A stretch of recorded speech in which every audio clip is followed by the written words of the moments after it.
Okay? So bago po ito bago po ito.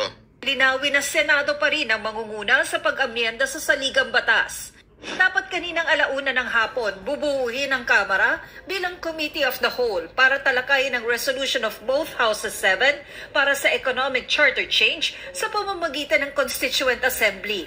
Inurong ito sa susunod na linggo. Ang dahilan? We have rescheduled the Committee of the Whole hearing to Monday. Oh, akala ko ba nagmamadali kayo?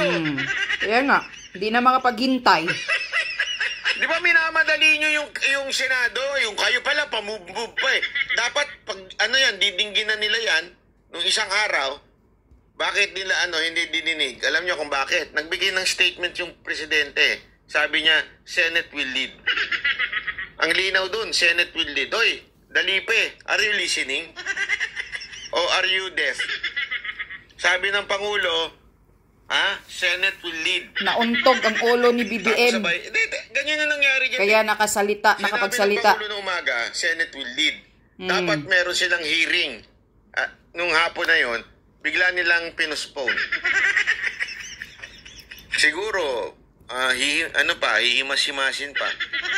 Mr. President. Nauntog ang ulo niyang bangag. Kaya nakapagsabing Senate will lead. Tadaan sa asawa. Kikirahin na naman tayo niyan. Di ba? Mga ganun eh.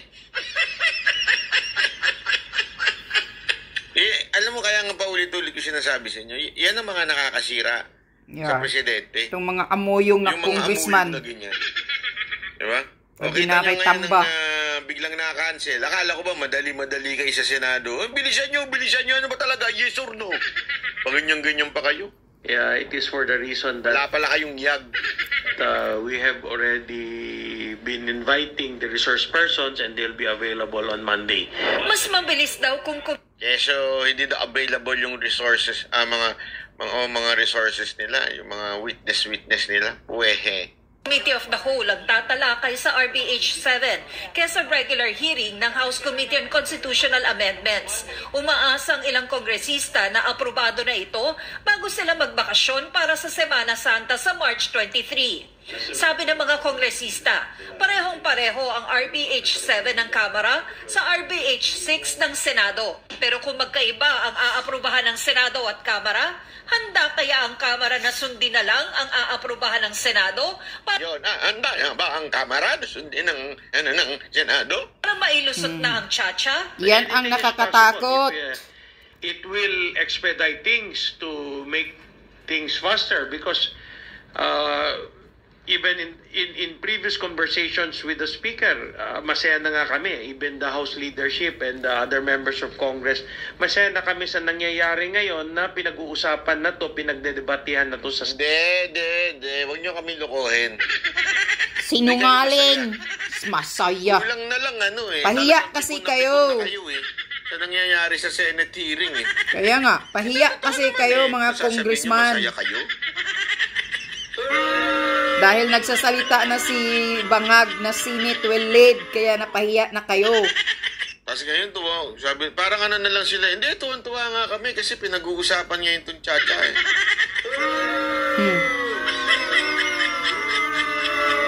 Senado.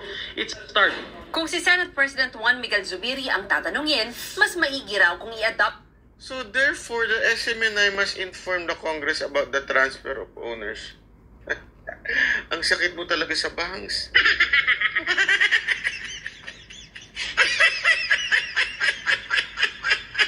Ang sakit mo sa bangs. Kaninong disipulo ka? Napakatanga ng disipulo mo. Yung discipler mo. Hindi siya ipaliwanag. Paulit-ulit.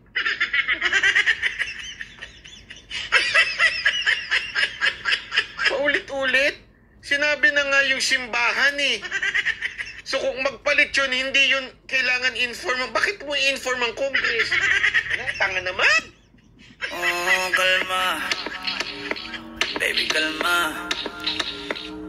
Huwag mo naman akong bigyan ng dahilan para tabihan ka. Kalma. Sino bang Tuloy mo na, banat bay. Huwag mo nang pakinggan yung nagko-comments na tanga bubo dyan. Kaya nga, bubo yung nag-comment dyan. 6 ng Senado. Pag natapos na, mas magandang i-adapt na lang para walang gulo, walang away, at hindi questionable, at hindi na magkakaroon ng uncertainty. Sang-ayon rito si Senador Jinggoy Estrada, lalo't may naaamoy raw siya sa RBH 7 ng Kamara. The RBH 7 which says that we have to vote jointly. Ayan, no?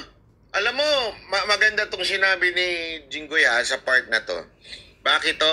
Kasi, tandaan ninyo, parehong meron silang version. Ang Senate at saka yung Congress may version. Okay?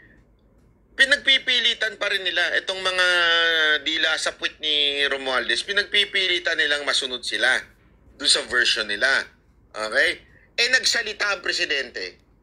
Sabi ng presidente, Senate will lead. Alam mo, sa totoo lang, kudos kay presidente doon Ako, maaaring sabihin nung iba na medyo sandali, baka mamaya puro salita lang ang presidente, salita-salita lang ang presidente. Okay lang, as long as yung salita niya sabihin niya sa public. Kasi pag sinabi mo yan sa public, sisingilin ka ng publiko. Correct. Pag bigla kang bumaligtad. Mahirap kasi kung sasabihin lang niya yun sa kanila, kanya-kanya sila Naalala nyo, unang nagsabi niyan, si Subiri lang. Diba? Si Subiri lang ang nagsabi niya, nasabi ng presidente, Senate will lead. Ano nangyari? Tinuloy ng Congress. Matigas pa rin yung utak ni Tambaluslos. Yung pirma, lahat tinuloy nila. Ngayon, nagsalita ang presidente, nakuhanan ng mikropono, at sinabing, Senate will lead. Ano nangyari? Tigil. Bigla na postpone. Alam niyo kung bakit? Kasi tandaan niyo yung sinabi ni Lacson.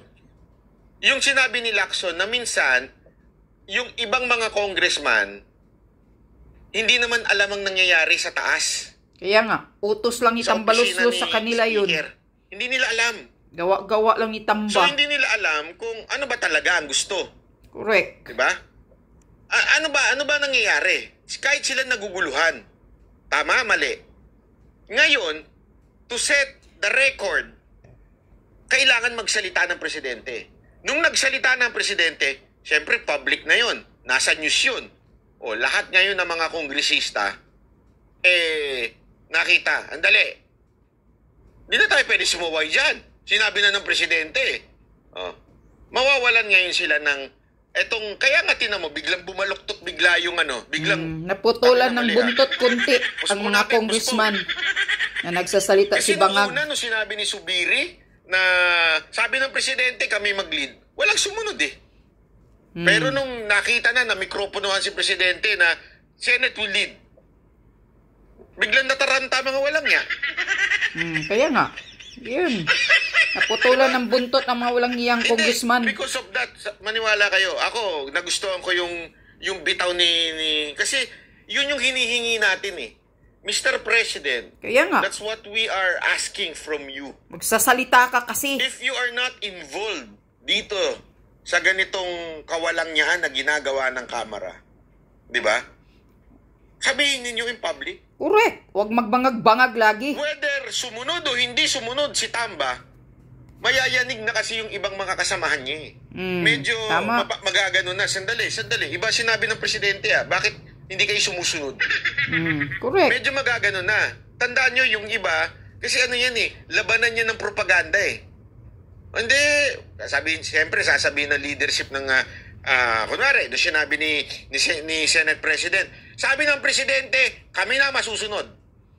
Ano sa tingin nyo sinabi ng leadership ng Congress, ng House?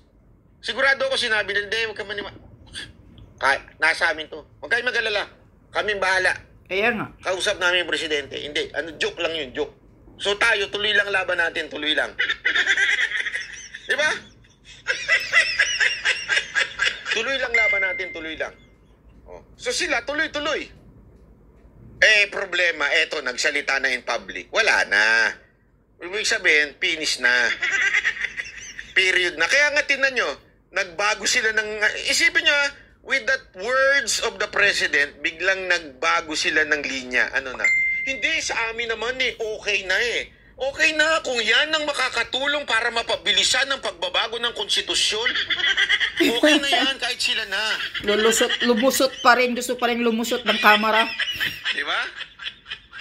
Kaya nga, Mr. President, that's a good job. That's a good action from you. Kaya nga, iuntog mo lagi ang ulo mo, BBM. Ikaw ang tutuldok Magsalita ikaw ang ka. Have a stand. Kung wala kang stand, magkakagulo ba yan? Kaya nga nagkagulo-gulo to Ang tagal nyo magsalita, Mr. President. Yun Kaya nga. nagkagulo to dalawang houses Tagal na untog. Pero this time, Nauntog ngayon. Di nagsasalita. Kaya, sabi ko nga sa inyo, dito sa atin, pag tama palakpakan, pag mali banatan. Tama itong ginawa niyo tagal na ng gulo ng Kamara at Senado. Kita mo? Hindi pa nagsasalita. Ngayon lang, Isipin niyo nauntog. Dati talagang hindi. Bakit ang tagal nyo? Ha? Mga bula. Bumubula lahat ng bibig ng mga congressman, di ba? Okay, mga Senado, tigil nyo na.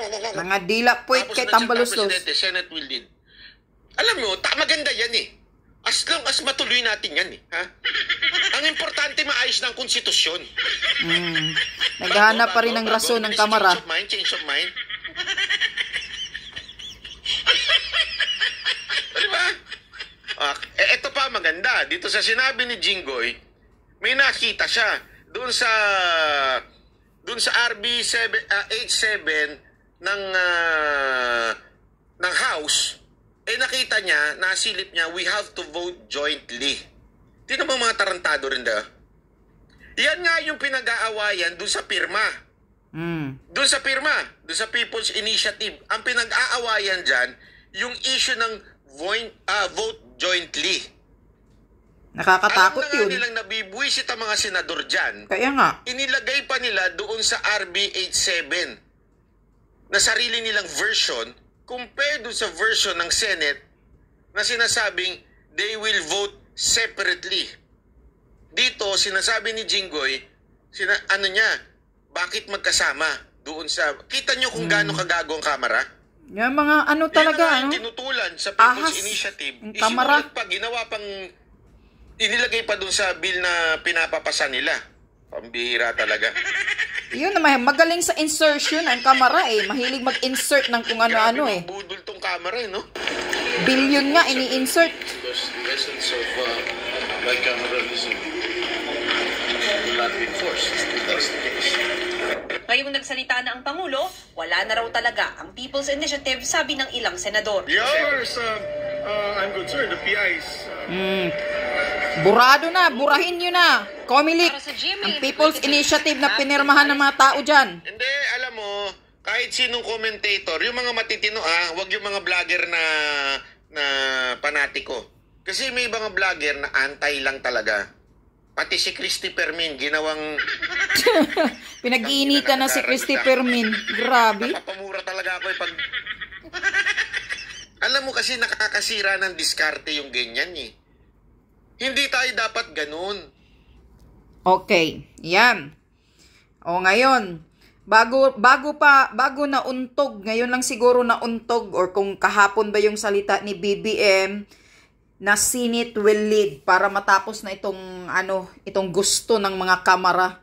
Kasi talagang buaya talaga ito si Tamba Pinagdidiinan pa talaga niya na talagang sila ang masusunod. Tingnan mo. Ito ang tandaan nyo, Senado. Titingnan talaga ninyo ang R&R dyan sa gagawin ninyong pag sa chat-chat na yan. Baka may ini-insert dyan ang mga congressman.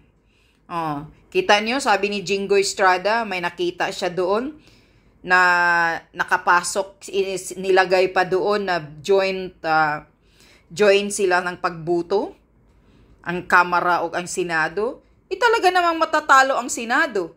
Kung sa lahat ng mga desisyon, kung join sila ng pagbuto, talo ang Senado dahil konti lang naman ang Senado.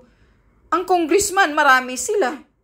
Wise talaga itong si mambubudol talaga itong si Tambaluslos. Ang galing-galing manggagago. Grabe.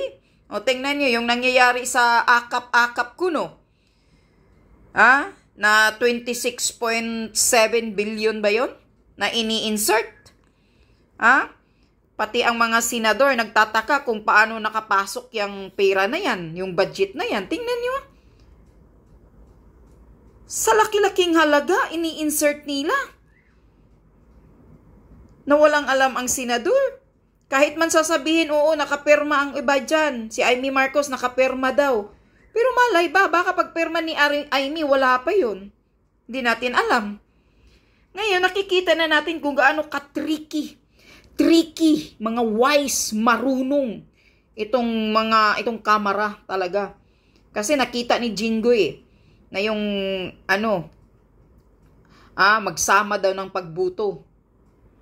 Yung joint pagbuto sila sa mga kung anong nadesisyonan nila. Mali yun, di yun pwede. Tandaan nyo ito, mga taong bayan. Itong mga congressman, baka hindi nyo alam, itong mga congressman, binubuto lang ito sila sa distrito nila. Tandaan nyo yan. Sa distrito lang nila. Naririnig ko pa nga kay Harry Roque na makakuha lang sila ng 100,000 votes sa distrito nila kung taga saan man sila, katulad ni Tambaloslos na nandoon siya, na-elect siya dyan sa Tacloban. 100,000 votes lang pwede nang makaupo as a congressman. Pero itong mga senador, milyon po. Million votes ang kukunin nila bago makaupo bilang senador. Yan ang tandaan nyo.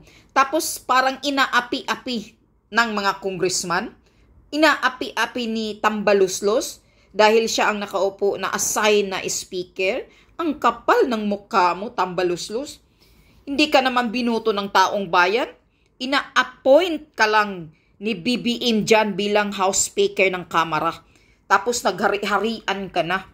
Umaasta kang Diyos. At saka yung mga alipuris mo, amuyong mo dyan, dumidiya lang puwit mo, magkano ang pinapalamon mo sa kanila lagi, bawat dila sa'yo. Yan ang nakakagalit Kaya buti na lang ngayon, nauntog ang ulo ni BBM. Ayan, nakapagsalita sa tagal-tagal na ng gulo na to, dahil sa chat-cha na yan, hanggang nga nakagawa ng kalukuhan ng panggagago, pangbababoy sa Pilipinas itong mga congressman, itong kamara, itong mga party list sa utos ni Tamba. Ngayon pa nakapagsalita si BBM na Senate will lead. Biglang kambyo ang kamara, ang mga congressman. Kapal ng hiya, mga mukha talaga ninyo, Sana mga senador, busisiin nyo ng maayos kung ano ang nakalagay sa mga rules dyan na gagawin ninyo sa chat-cha. Hanggang dyan lang.